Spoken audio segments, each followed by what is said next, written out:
So, guess who just recorded this entire devlog without recording my microphone audio? It's been a while since we've spoken to each other like this, and that's because, frankly, I've been relatively busy with work. And that's too bad because I haven't made a lot of progress on the game, but it's also good because it allows me to take a fresh look at the game now that I'm back working on it for today. And it's made me realize some things, and it's made making some decisions harder and some decisions easier. But before we get into that, let's talk about the things that I've made and the things that I've modeled over the last week or so, or the last 3 weeks or so. Starting with this 24-pin power connector, I've made a very simple GPU, and when I say very simple, if we go into unlit mode, you can see it's literally just like a hunk of metal with some fans slapped onto it. I should probably put on a little bit of a plastic looking case for it, just to make it look a little bit more like a GPU.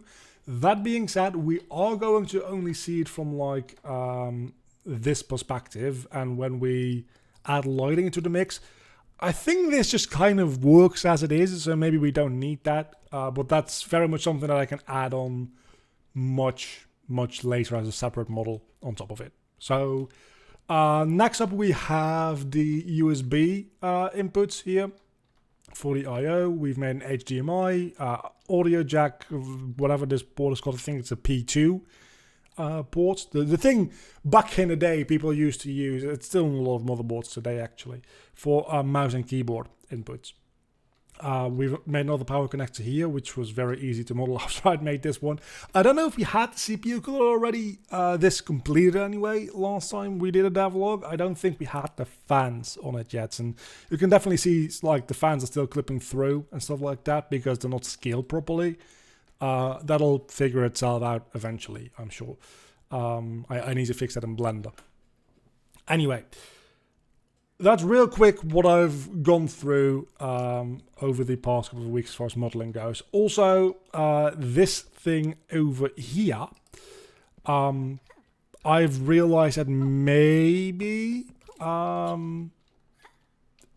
it doesn't really fit all too well, because the issue is you can do things like that just a little too easily. And in my video from, I think at this point 2 weeks ago, the 5 level design tips, I did talk a little bit about don't be afraid to let your players skip sections. Don't be afraid of speedrunners, right? But the issue is when you miss this jump, and at this point you can only ever miss this jump because I haven't added a platform there to make it possible. The thing you're supposed to do is platform back up here. And then maybe if you're really good and you can triple jump back up there, that's fine. But what you're supposed to do is get down here and get back up this way to try again.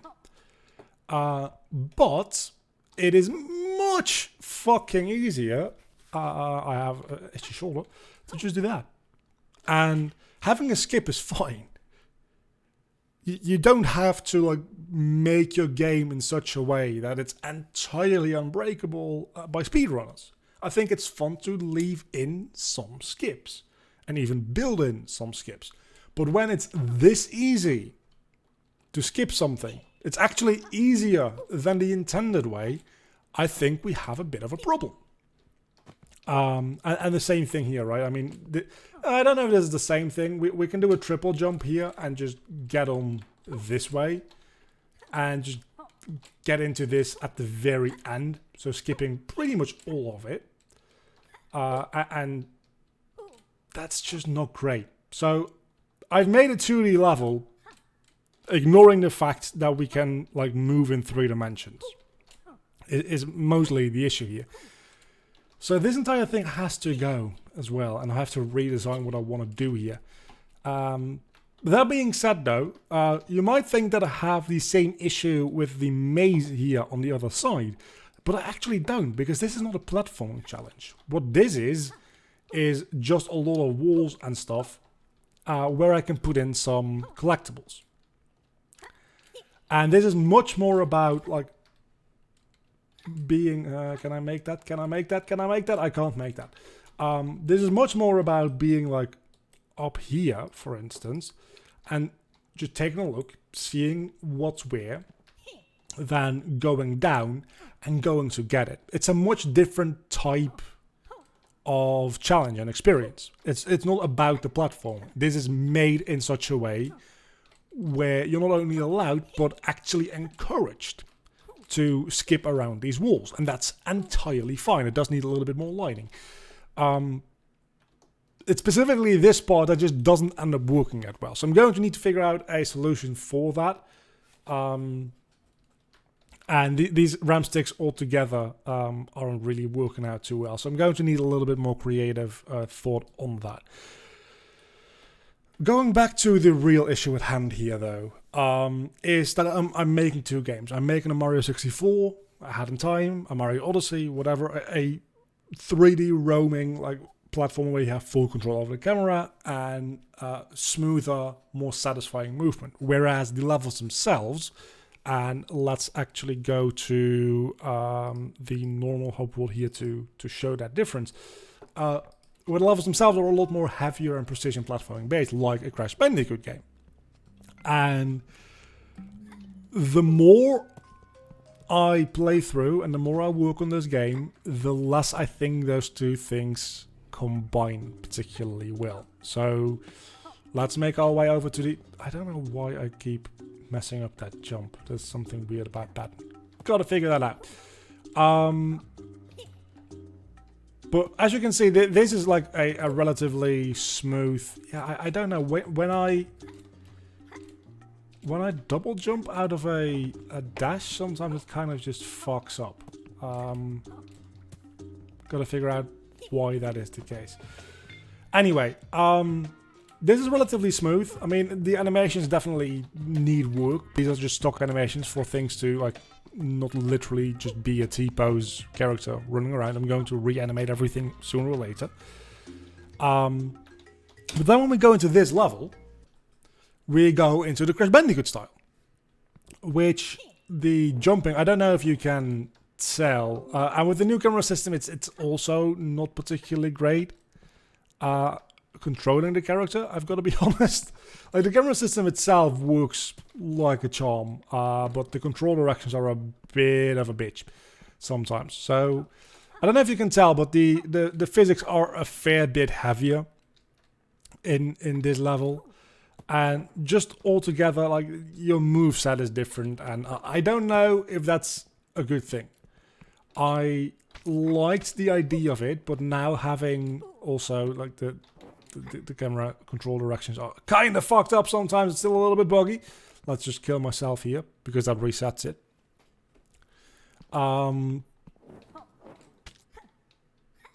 So yeah, the issue there being is that I was thinking that these would combine particularly well. But honestly, when I'm playing a level like this, at this point, I don't feel like I'm playing a different gameplay style. They're too similar.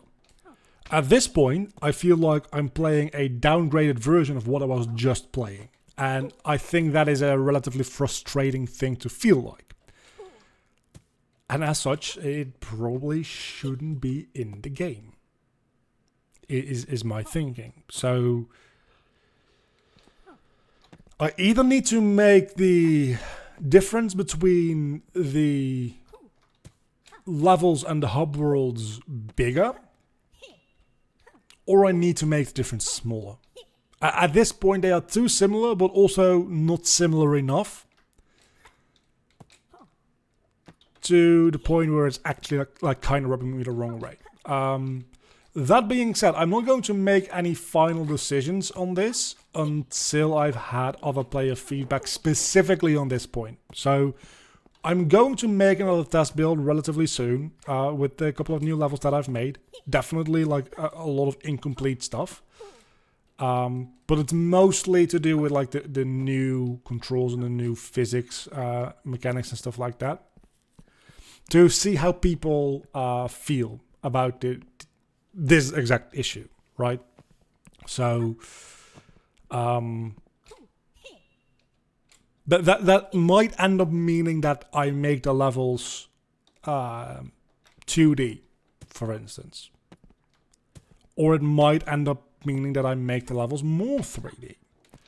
But I think this hallway platforming thing just doesn't work particularly well, honestly. So I'm going to need to make some changes at the very least. So I have a Photoshop file open here just to show you what I mean and what I feel like the direction is we're going to go with the level design and the gameplay in general. So right now what we have is, let's just make this a black color real quick. Right now what we have is like, this is a hub world, right?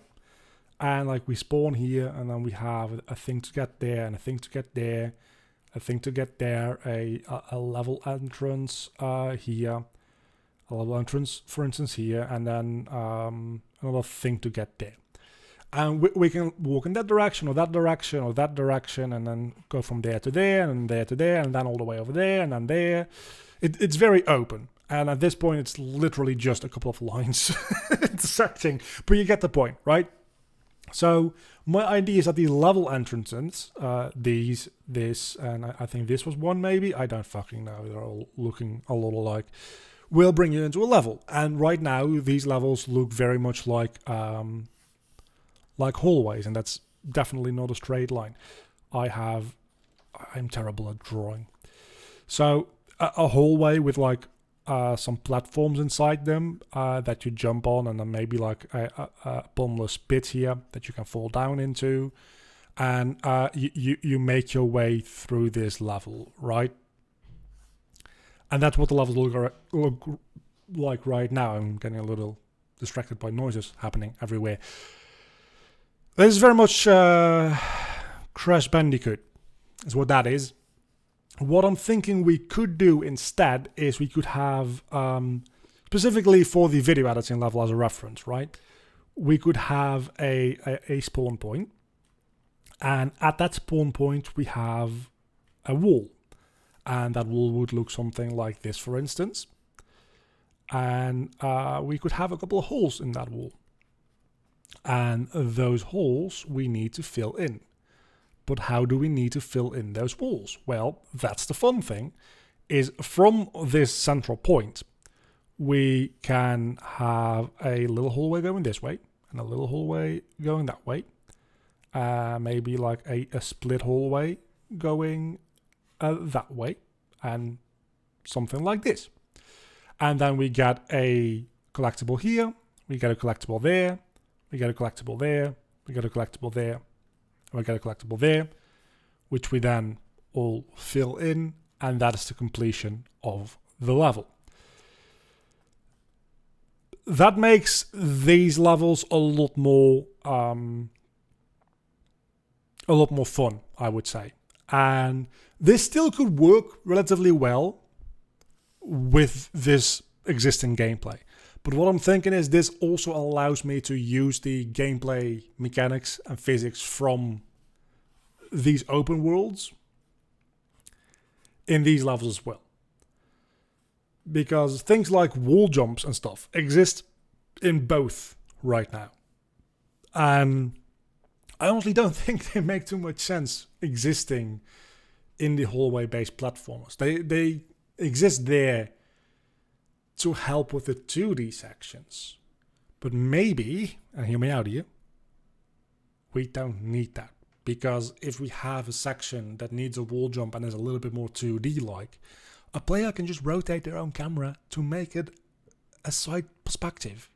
It's literally that easy. So we're probably going to go more so into this direction. I'm not going to make this level yet. I don't think. I might.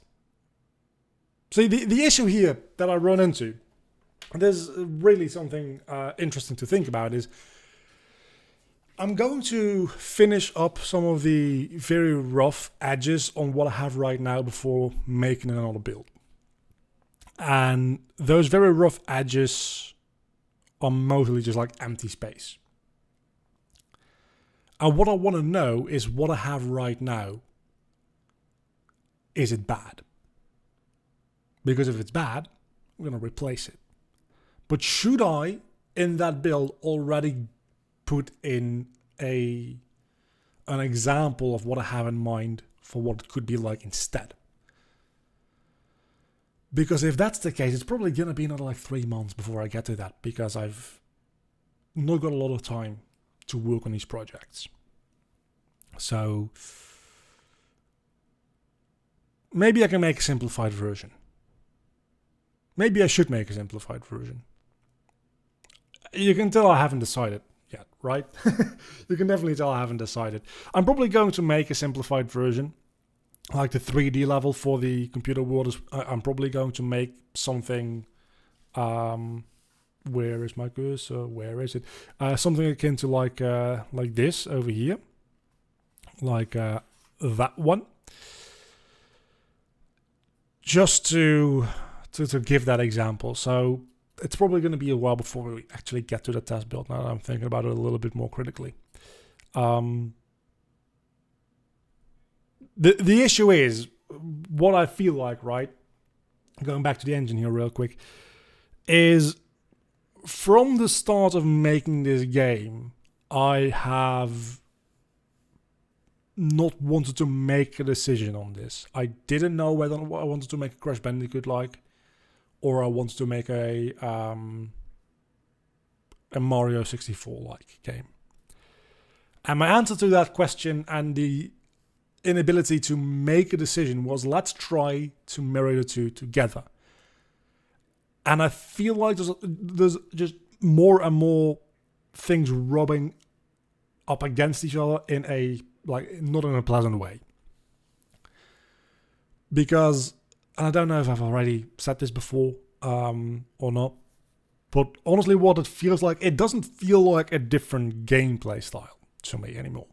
It feels like a stripped down version of the gameplay that exists outside of the levels. And at that point, it doesn't feel like you're doing something different. It feels like you're being held back. And that is a frustrating feeling to have. And I don't want to have that. So I'm going to get a little bit extra player input on this before making a final decision. But there's a very good chance that all the levels that I've designed and made so far are just going to get into the trash can. And I'm going to have to more or less start over as far as level design goes. Another option that I've considered, and this might be a fun side project to make it at some point in the future, is making something, let's delete all this real quick. You know what? You fucking know what? Color. What? No. Fuck Photoshop. Can you go fuck yourself, please? This is what happens when you do shit live. Okay. Another thing that I've considered is doing Evoland platformers. So we would start with. Hold on. We would start with like 8-bit, just 2D, that's not a straight line at all, 2D platforming, like the original Mario game. Then we probably go into 16-bit, based more so on Sonic. So let's make a loop-de-loop there for for visualization. We do a little bit more like Sonic, and that's very ugly. So let's just leave that 6 as it is. Then we'd probably get into a Crash Bandicoot-like game. So we'd have like an over-the-shoulder type game that just like goes into the distance. It's a very rough sketch. And then we probably get into the Mario 64 like free roaming in every direction type of level. And we probably have like 4 or 5 levels in every style. So we'd have like a 1 to maybe 2 hour game with these 4 styles following each other up. So we start with some simple 2D, we then go into some more complex 2D, We then move into Crash Bandicoot style, and then we finally move into like modern 3D platforming, which again started with Mario 64, more or less. That's another option that I've considered, because in that option, both gameplay styles can exist in the same game. We just need to add in 2 more gameplay styles at that point. And I don't think that is really where I want to take this game. But the question is it the best place to take this game? Like, what do I want to do? Do I want to double down on the 3D? Or do I want to double down on the different styles? And the answer is I honestly do not know. But I've been talking for about 20 minutes, so I think this is where we're going to leave it for today. Thanks for watching the Devlog again. Hopefully I'll be back next week. Maybe not. I'm going to try to keep this weekly, but I either just don't have time to make the Devlog, or there isn't a lot of things to talk about. Because I can only work on this for like an hour or 2 a week at this point. And man, with Pokemon Legends Arceus being released last week, I haven't worked on the game since that game released, and honestly, it's given me a lot of inspiration to maybe at some point make a like survival RPG kind of game, not necessarily like Legends Arceus, but a middle ground between Monster Hunter and Legends Arceus, where you go out killing monsters to get resources to spawn bigger monsters, like the boss monsters to kill. But at the same time, you're also researching all these monsters, so you're learning about like weak points, and if you've like completed your research on a monster, you learn the weak point for it to like instant kill it. And for the bosses, you learn weak points to deal more damage, and there's going to be a couple of different weak points for those bosses, all that kind of stuff. It's very complex for my level of skill. But that's an idea that I had, which I just put down on the ideas list. I wanted to make like a survival island RPG as is, so I'm probably going to mix these 2 ideas together, make a bit of a tech demo where I just have a small island with like 3 different enemies that drop different things to make a boss, and just like make that as a vertical slice at some point in maybe hopefully this year, and see how that works, while I'm also trying to get this fucking thing. Like I honestly like don't know what to do with this game, so I'm also procrastinating working on this game because I know that everything that I do right now has a decent chance of just getting thrown away, and I don't really want to work on something that I'm going to throw away anyway. But if I don't work on it, there's not going to be a choice that's being made. And without a choice being made, we're not moving forward. So I feel like I just got to bite the bullet, finish up what I have right now, and see how to move forward with this project. And then we've also got that clicker game that I'm still working on, which is bugging the fuck out. That's a fun thing.